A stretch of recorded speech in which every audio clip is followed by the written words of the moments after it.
বাড়িতে আজকে মায়ের পূজা হচ্ছে, এই জন্য মনে হয় উপস্থিত হতে পারিনি, আমি শিওর না। মানে মায়ের প্রভাবে বাবা বাবা হারাই গেছে।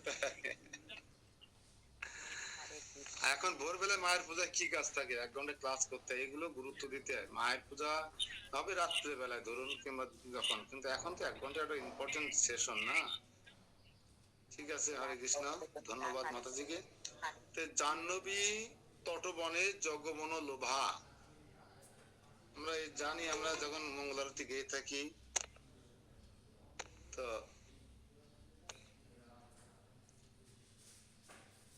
জাহ্নবী তটবনে অর্থাৎ গঙ্গার তটে যে বন, সেই বনে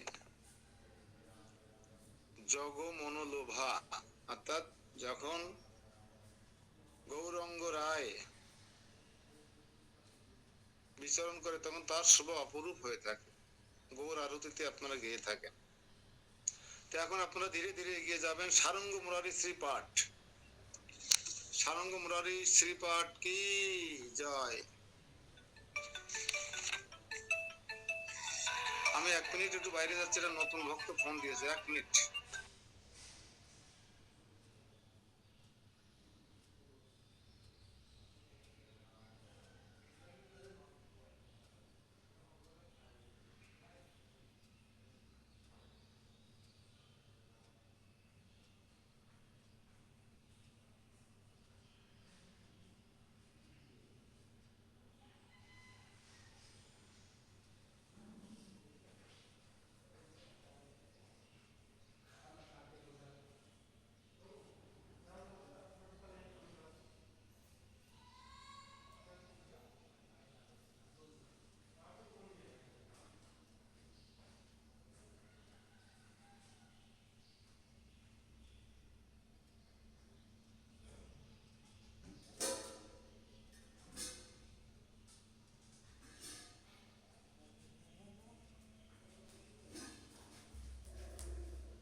কই মামা কই না নাকি?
হরে কৃষ্ণ, হরে কৃষ্ণ। আমরা এখন সারঙ্গ মুরারি শ্রীপাঠ লিখে রাখবেন সবাই নোটটা। সারঙ্গ মুরারি কে ছিলেন, সারঙ্গ মুরারি কি মহাপুরুষ সঙ্গে কেমন সম্পর্ক ছিল, সারঙ্গ মুরারি শ্রীপাঠ। এই সারঙ্গ মুরারি মামগাছিতে ভজন করতেন। একটুখানি এগিয়ে গিয়ে আমরা যেখানে আসি, কিন্তু অল্প একটু এগিয়ে গিয়ে বাম হাতে তিনি সারঙ্গ পানি, সারঙ্গ ধর এবং সারঙ্গ ঠাকুর নামে পরিচিত। সারঙ্গ ঠাকুর, সারঙ্গ পানি, সারঙ্গ ধর নামও তিনি পরিচিত। তিনি গঙ্গা তীরে একটি নির্জন স্থানে পরমেশ্বর ভগবানের আরাধনা করতেন। এইখানে একটি মন্দির ছিল যেটি কথিত হয়ে থাকে যে সারঙ্গ ঠাকুর স্থাপন করেছিলেন, এবং তার মন্দিরের সামনে ছিল একটি বিশাল বকুল গাছ, এখনো আছে সে বকুল গাছটা। এই বকুল গাছটি সারঙ্গদেবের সময় বিদ্যমান ছিল। এখন এই গাছটির ভিতরে সার শূন্য এবং কেবল বাকলের উপরে দণ্ডায়মান। আপনার মতো আমার মতো মানুষ তিনজনে যদি এরকম ব্যাট দেওয়া হয়, সে বকুল গাছটা এত বড়, কিন্তু তার ভিতরে কিছু নেই, আশেপাশে শুধু বাকল আছে, তাতেই গাছটা এখনো জীবিত আছে। এর অনেক সুন্দর একটা কাহিনী আছে। কথিত হয়ে থাকে যে একদিন চৈতন্য মহাপ্রভু লক্ষ্য করে দেখলেন যে বকুল গাছটি মৃত প্রায়। সুতরাং তিনি এই গাছটিকে আলিঙ্গন করলেন এবং তার ফলে সেটি পরিপূর্ণভাবে সঞ্জীবিত হয়ে উঠলো। সেটি সবুজ পাতা সুরভি ফুলে পরিপূর্ণ হয়ে উঠলো। এখনো সেই সজীব আছে, কিন্তু তার গোড়ায় শুধু বাকল ছাড়া কিছু না, ভিতরে ফাঁকা ফাঁপা, এপাশ ওপাশ দেখা যায়। সেই বকুল বৃক্ষটি এখনো আছে। আমরা আলিঙ্গন করি, গিয়ে সেখান থেকে মাটি নেই, স্পর্শ করি। যারা, আপনারাও চেষ্টা করবেন, কিন্তু ধাক্কা ধুক্কি দিয়েন না। সবাই বৃক্ষটি দর্শন করুন। শুধু বাকলের পরে দাঁড়িয়েছে সুবিশাল এক 500 বছর আগের বৃক্ষ।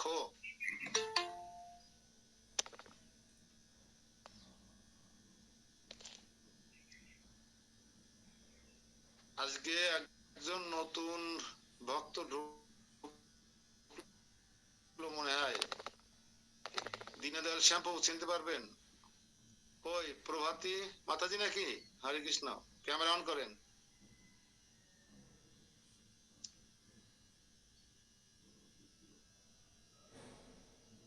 সেই বৃক্ষকে আপনারা আলিঙ্গন করুন। সারঙ্গ ঠাকুর কোন শিষ্য গ্রহণ করতে চাননি।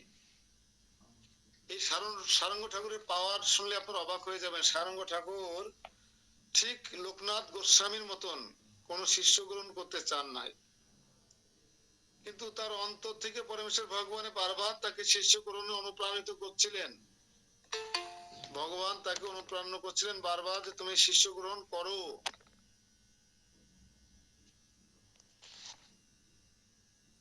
কিন্তু তিনি শিষ্য গ্রহণ করতে চাননি। একদিন ভোরে ভগবান তিনি স্থির করলেন যে গৌরাঙ্গ মহাপ্রভু বলছেন একদিন এসে ভোরবেলায় যে সারঙ্গ ঠাকুর তুমি শিষ্য গ্রহণ করো।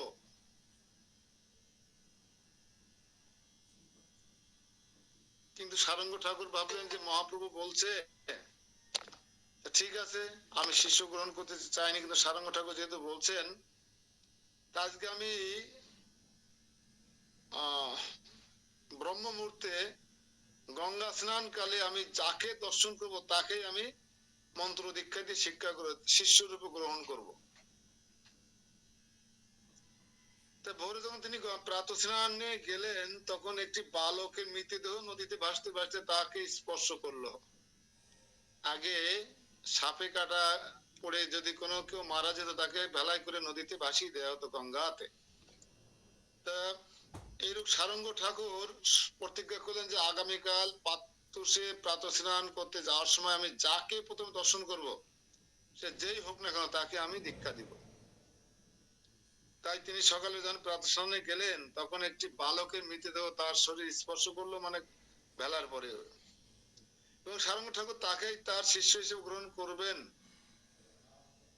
বলে সিদ্ধান্ত নিয়ে মৃত দেহটাকে টেনে ডাঙায় উঠালেন। ডাঙায় উঠে তার কানে কৃষ্ণ মন্ত্র দিয়ে দিলেন মৃতদেহের কানে। আর সঙ্গে সঙ্গে সে মৃত বালকটি সঞ্জীবিত হয়ে উঠলো। হরি বল। এবং সারঙ্গ ঠাকুর তাকে তার শিষ্য রূপে গ্রহণ করলেন। এই বালকের পিতামাতা চাইলেন যে তার পুত্র যেন তাদের গৃহে ফিরে যায়, কিন্তু ওই বালক তার গুরুদেব শ্রী সারঙ্গ ঠাকুরের সেবা করতে সেখানে থেকে যেতে মনস্থ করলেন। তারপর এই যে ঘটনাটা ঘটে গেল, নদীর তীরে একটা মৃত বালক, তাকে কানে কৃষ্ণ মন্ত্র দেওয়া মাত্র সে সঞ্জীবিত মানে বেঁচে উঠলো। এটা সারা নবদ্বীপ মায়াপুরে একদম সঙ্গে সঙ্গে খবরটা ছড়িয়ে পড়লেন। এবং এই বালকটি পিতৃমাতৃ স্থান ছিল কাটোয়াতে, কাটোয়ার কোন এক প্রত্যন্ত গ্রামের গঙ্গার তীরে। এবং যখন শুনলেন যে মৃত সাপে কাটা বালককে বাঁচিয়েছেন সারঙ্গ মুরারি ঠাকুর, তখন তারা বাপ মা খোঁজ নিতে এলেন। এসে দেখেন সত্যি সত্যি তাদের পুত্র বেঁচে আছে। তখন পুত্ররা প্রচুর কান্না করছিলেন এবং তার পিতামাতা বারবার নিয়ে যাওয়ার জন্য জোর করছিলেন, কিন্তু বলছে না, তোমরা আমাকে মৃত ভেবে ফেলে দিয়েছো, আমার এই মৃত শরীরের আশা তোমরা করো কিভাবে? উনি আমাকে নতুন জীবন দান করেছেন, আমার নতুন জন্ম হয়ে গেছে, তোমরা এখন আমার পিতামাতা থাকলেও তোমাদের কোনো অধিকার নেই আমার প্রতি। এখন আমি সিদ্ধান্ত নিয়েছি, আমি বাকি জীবনটা আমার গুরুদেবের সেবা করে আমি আমার জীবন অতিবাহিত করব।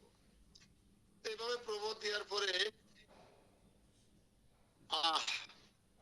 ওই বালকের নাম ছিল মুরারি, সারঙ্গ মুরারি নাম হয় পরবর্তীকালে মুরারি। মুরারি তার পিতামাতাকে বিদায় দিলেন, পিতামাতা রোদন করতে করতে তারা তাদের গৃহে প্রত্যাবর্তন করলেন।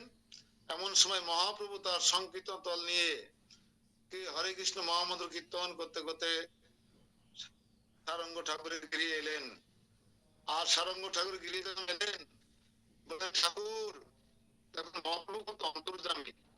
মহাপ্রভু জানতেন যে আজ আমার সারঙ্গ ঠাকুর শিষ্যরূপে এক মৃত বালককে বাঁচিয়ে তাকে গ্রহণ করেছেন।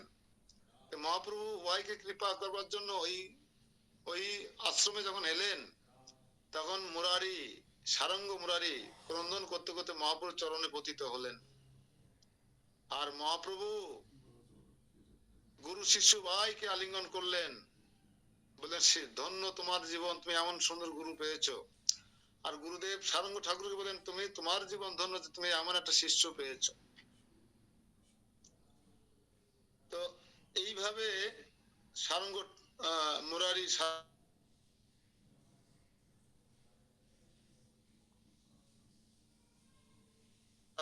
এখানে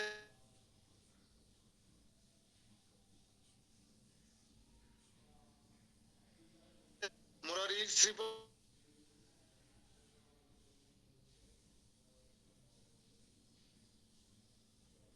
তো এই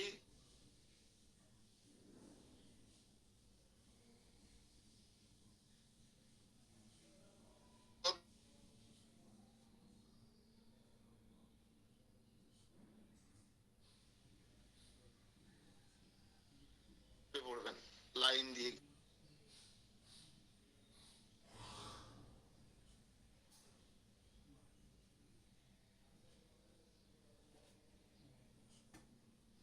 হরে কৃষ্ণ প্রভু ডিস্টার্ব দিচ্ছে, ক্লিয়ার কথা আসছে না।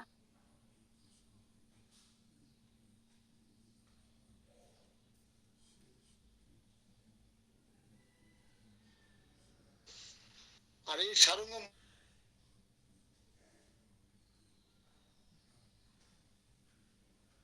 কথা শোনা যাচ্ছে না প্রভু।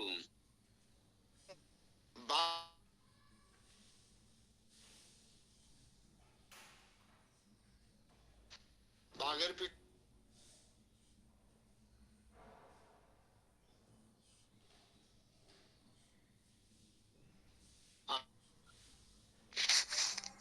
হরে কৃষ্ণ প্রভু, আমাদের কি শুনতে পাচ্ছেন আপনি?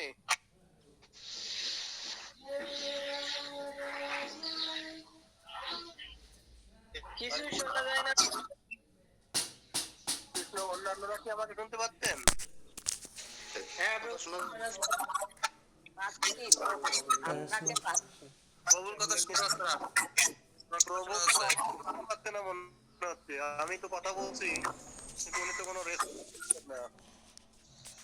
হরে কৃষ্ণ প্রভু, আপনার শোনা যাচ্ছে না, একেবারে নেটে খুবই ডিস্টার্ব দিচ্ছে।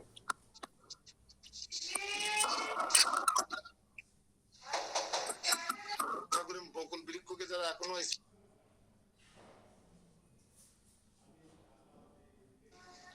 প্রভু এখনো বুঝতে পারিনি।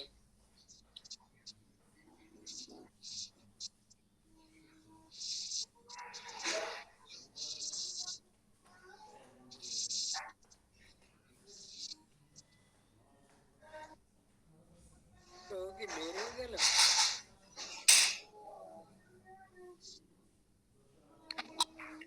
চলে গেছে।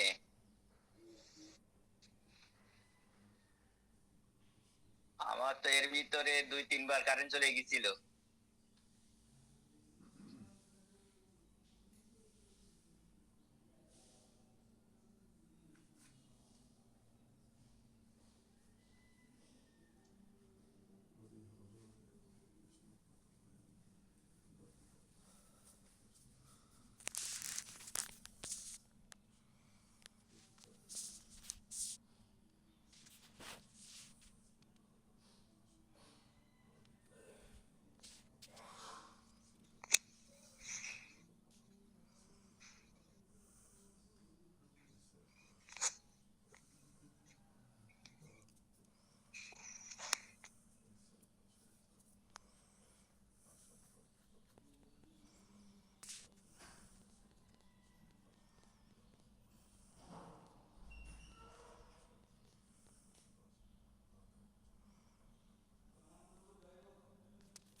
প্রভুকে একটা ফোন দেন।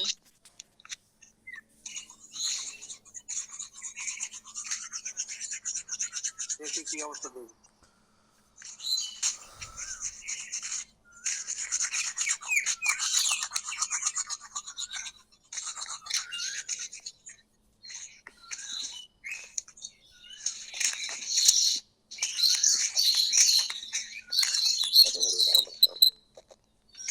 হরে কৃষ্ণ কৃষ্ণ কৃষ্ণ হরে হরে, হরে রাম রাম রাম হরে হরে, হরে কৃষ্ণ কৃষ্ণ কৃষ্ণ হরে হরে, হরে রাম রাম রাম হরে হরে, হরে কৃষ্ণ কৃষ্ণ কৃষ্ণ হরে হরে, হরে রাম রাম রাম হরে হরে, হরে কৃষ্ণ কৃষ্ণ কৃষ্ণ হরে হরে, হরে রাম রাম হরে হরে, হরে কৃষ্ণ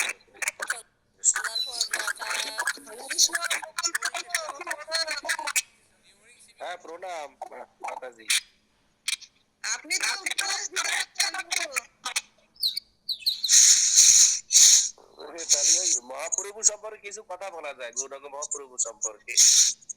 তো বলেন, প্রভু তো নেই, প্রভু মনে কি হয়েছে?